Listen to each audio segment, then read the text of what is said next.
V mestskom bazéne manažér McGrady vyvesí oznámenie, v ktorom sa píše, že počas sviatočného víkendu budú zatvorení. V tej chvíli dievča menom Bree pláva v bazéne, dá si prestávku, aby skontrolovala hladinu glukózy v krvi a zloží si diamantový prsteň, než sa vráti do vody. Na parkovisku vo svojom aute sedí jej sestra Jona. Nedokáže sa rozhodnúť, či vojsť do bazéna alebo nie. No po krátkom rozmýšľaní nechá svoj telefon v priehradke a vojde do budovy. Dievča si oblečie plavky a pristúpi k sestre. Bree je rada, že vidí sestru, veď sa dlho nevideli. Ukáže sa, že Jona bola v rehabilitačnom centre, ale už 3 mesiace sa cíti dobre. Po malom rozhovore sa Jona pridá k Bree do bazéna. V oddelení strát a nálezov sa upratovačka Klára pokúša ukradnúť trochu peňazí zo zabudnutých peňaženiek. V tom do kancelárie vojde McGrady a prichytí dievčinu pri čine. Muž povie, že ľutuje, že o Claire dobre napísal v správe pre probačného úradníka a dodá, že keď dnes dokončí svoju smenu, je voľná a viac tu nepracuje.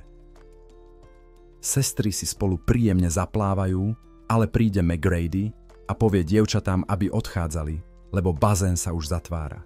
Jona povie, že bazén je otvorený do 7. No McGrady vysvetlí, že na sviatočné víkendy zatvárajú skôr.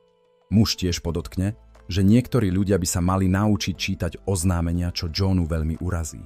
Keď výjdu z bazéna, dievčatá sa utrú a Bree sa rozhodne ukázať sestre svoj prsteň, no v taške ho nevie nájsť. Jona sa rozhliadne po bazéne a vidí, že prsteň uviazol v kovovej mriežke na dne bazéna. Bree sa ponorí späť do vody, aby prsteň vzala, ale akokoľvek sa snaží, prsteň sa z mriežky nedarí vytiahnuť. Preto sa Jona rozhodne skočiť tiež, aby jej pomohla. Keďže obe dievčatá sú pod vodou a ostatní návštevníci už z bazéna odišli, McGrady si mysliac, že v budove nik neostal, spustí proces zatvárania bazéna. Zrazu Jonin vlasy vtiahne do odtoku. Snažiac sa vyslobodiť si dievčatá nevšimnú, ako sa zatvára kryt nad bazénom. Keď si vlasy rozmotajú, chcú sa vynoriť, ale už je neskoro, teraz sú v pasci. V hrôze sestry začnú búchať do krytu a volať o pomoc. No McGrady už z budovy odišiel. Jona si myslí, že to muž urobil naschvál. Po chvíľke paniky sa rozhodnú skúsiť kryt nadvihnúť a zistiť, nakoľko je pevný, no samozrejme kryt nepovolí. Potom Bree navrhne skontrolovať všetky spoje, aby našli slabé miesto. Jona sa rozhliada a nájde niečie plavky a odtokový otvor na kondenzát v kryte. Bree sa podarí z jedného zo stenových otvorov zložiť plastovú krytku. Dievča ju zlomí na poli a pokúsi sa ňou rozšíriť otvor v kryte.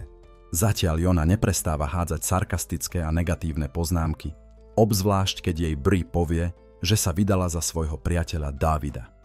Jona je z toho nespokojná a pripomenie Bree, že jej bolo ťažko v rehabilitačnom centre a ešte horšie, keď sa vrátila a nenašla sestru doma.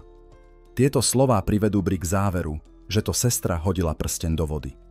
Rozzúrená Bree dopláva na dno bazéna a opäť sa pokúsi prsteň vytiahnuť a tentoraz sa jej to podarí. Dievča sa vynorí a vidí, že Jona sa snaží rozbiť dieru v kryte bazéna úlomkom plastu, no poraní si ruku. Bree povie sestre, že mriežkou z dna bazéna by sa dalo skúsiť preraziť sklolaminátový kryt, ale nemá dosť síl ju vytiahnuť. Dievča požiada sestru o pomoc, no tá nesúhlasí, pretože si myslí, že je to zbytočné. Zrazu začujú melódiu. To Dávid volá na Breen telefón. To dá Bree nádej, že si čoskoro všimne, že nevesta zmizla. Bree sa znovu ponorí a neúspešne sa pokúša odtrhnúť mriežku. S príchodom noci Jona ďalej hľadá slabé miesto v kryte. Po hádke medzi sestrami sa ozve ďalší Dávidov telefonát.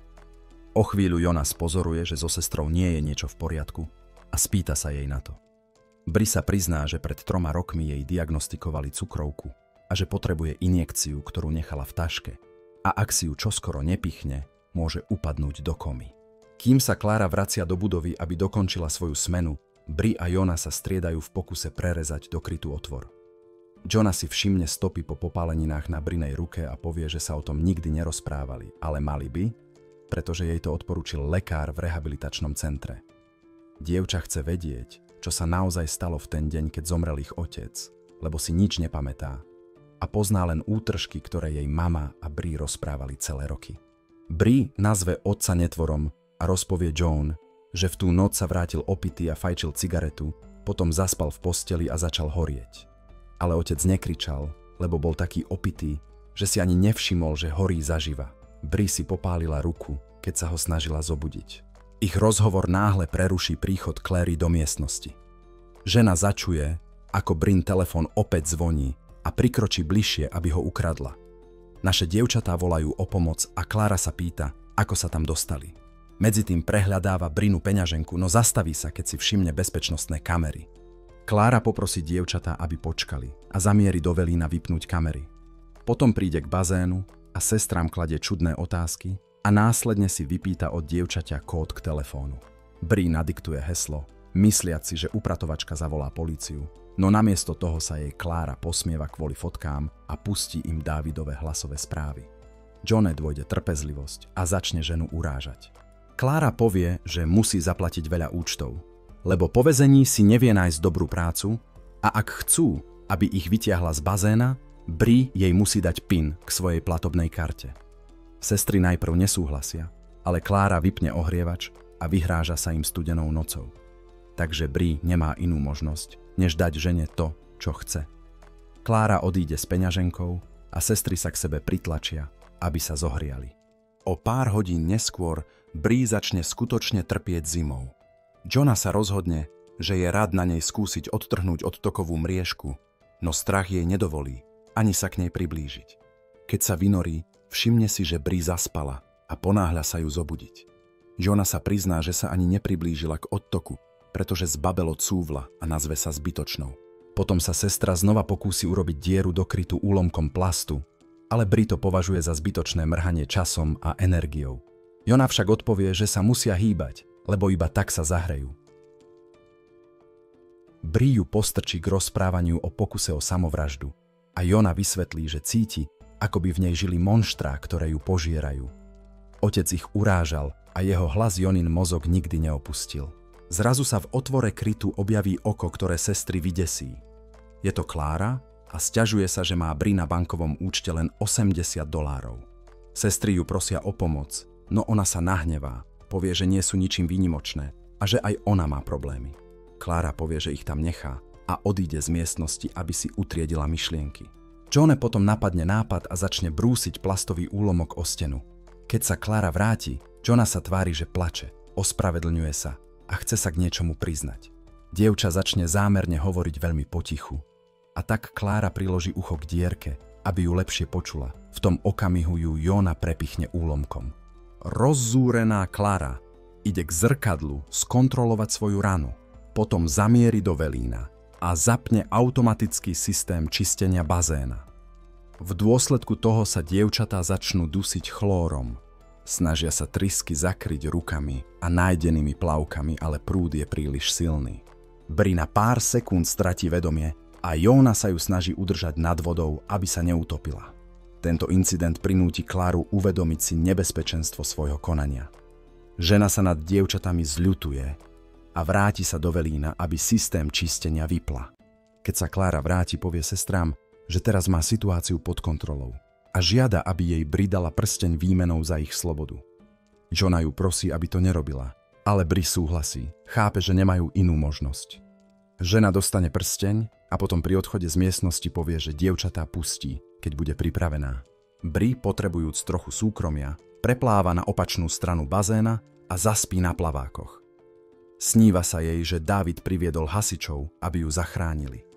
Keď sa preberie, nájde Jónu s plastovým úlomkom pri krku, ktorej hlavou prebehli zlé myšlienky. Bree ju od toho odhovorí a sľúbi, že bude pri nej, keď sa toto všetko skončí. Jóna sa ospravedlní a objíme sestru.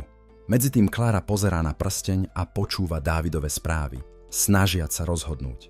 Keď sa žena vráti k bazénu, Bree povie Jone, aby po nej opakovala. Dievčatá povedia, že vedia, že nie je žiadne monštrum a po všetkom premýšľaní sa rozhodli, že od tejto chvíle veľa vecí vo svojom živote zmenia. Klára s nimi súcití a napokon súhlasí, že pomôže.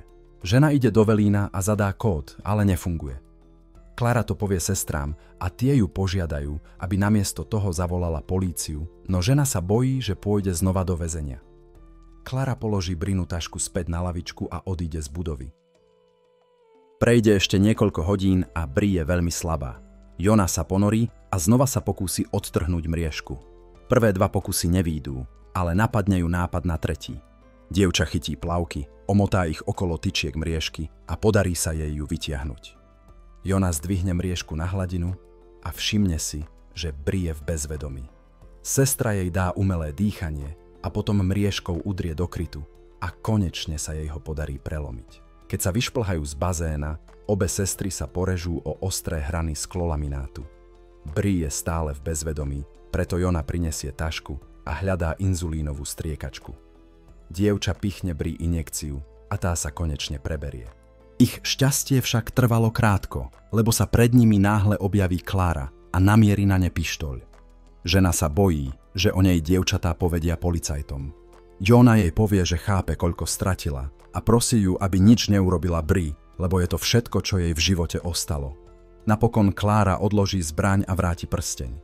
Jonas chmatne Bree telefón, potom zavolá políciu a povie Claire, aby odišla skôr, než prídu. Potom sa Bree prebudí na nosidlách, obklopená zdravotníkmi a svojou sestrou. Jona jej vráti prsteň a keď sa Bree spýta, ako ho získala späť, Jona odpovie, že porazili monštrum. Sestry sa objímu a zdravotníci ich odvádzajú. V tomto momente sa film končí. Ďakujeme všetkým, že ste toto video dopozerali až do konca. Dajte tomuto videu like, ak sa vám páčilo. Napíšte do komentárov, čo si o tomto filme myslíte a uvidíme sa v nových videách.